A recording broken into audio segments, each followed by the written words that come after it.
Section number 25. Act not intended and not known to be likely to cause death or grievous hurt done by consent.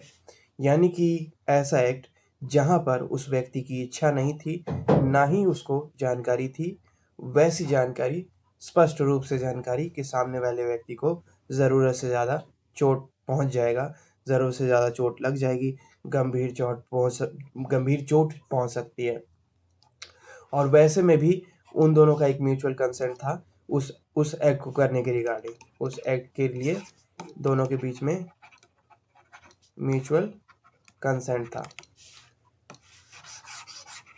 Okay, ये तो title से इतना पता चलता है। अब इसका कंटेंट चेक करते हैं। व्हाट इट सेज,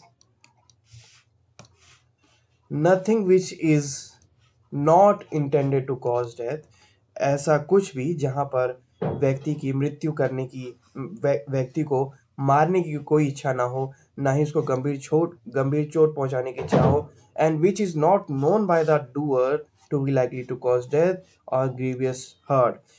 ना सिर्फ इच्छा, बस उनको इसका भी अंदाजा नहीं हो कि इसमें ये व्यक्ति मर ही जाएगा या फिर इसको गंभीर चोट पहुंच ही जाएगी। इज एन ऑफेंस, तो ऐसा कोई सा भी एक्ट होता है जिसमें व्यक्ति को ना जानकारी होती है, ना ही उसकी इच्छा होती है दूसरे व्यक्ति को गंभीर चोट पहुंचाने की, मारने की, तो वो एक्ट उसके द्वारा अगर होता है, उसमें कोई क्षति पहुंच जाती है, ग्रीवियस हर्ट हो जाता है, डेथ हो जाती है, तो ऐसे में वो ऑफेंस नहीं माना जाएगा।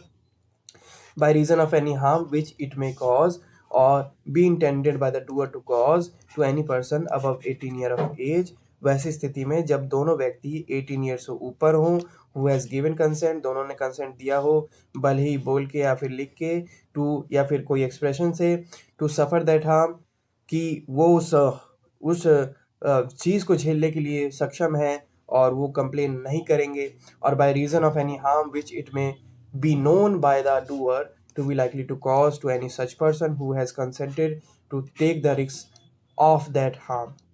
और वैसी परिस्थिति में जब व्यक्ति को पता हो कि हो सकता है कि वैसी क्षति पहुंच भी जाए, ठीक है, और वो काइंड ऑफ रिस्क लेने के लिए वो रेडी रहते हैं, और वैसा रिस्क लेने टाइम हो सकता है कि उनको क्षति पहुंच जाए, लेकिन परिस्थिति ऐसी होनी चाहिए कि दोनों में से किसी व्यक्ति को ये पता नहीं होना चाहिए कि इस व्यक्ति को उतनी चोट लग ही जाएगी या फिर इसकी मृत्यु हो ही जाएगी। तो ऐसी परिस्थिति में वो ऑफेंस नहीं माना जाएगा। ठीक है, इसका इलस्ट्रेशन कह रहा है, A and Z agree to fence with each other for amusement. Fencing होती है कि वो स्टील वाले सोर्ड से दोनों फाइट नहीं करते, टच करना होता है वो, that is fencing. So A and Z के बीच में एग्रीमेंट हुआ कि वो एक फेंसिंग मैच करेंगे। This agreement implies the consent of each to suffer any harm which in the course of such fencing may be caused without foul play. तो एक दूसरे को कंसेंट देते हैं वो कि अगर कोई चोट पहुंच भी जाती है, ऐसे में अगर रूल वाइज खेल रहे हैं तो उसमें कोई इशू नहीं होगा।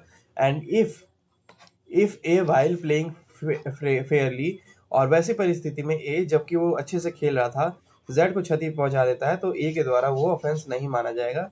This is what section 25 is saying.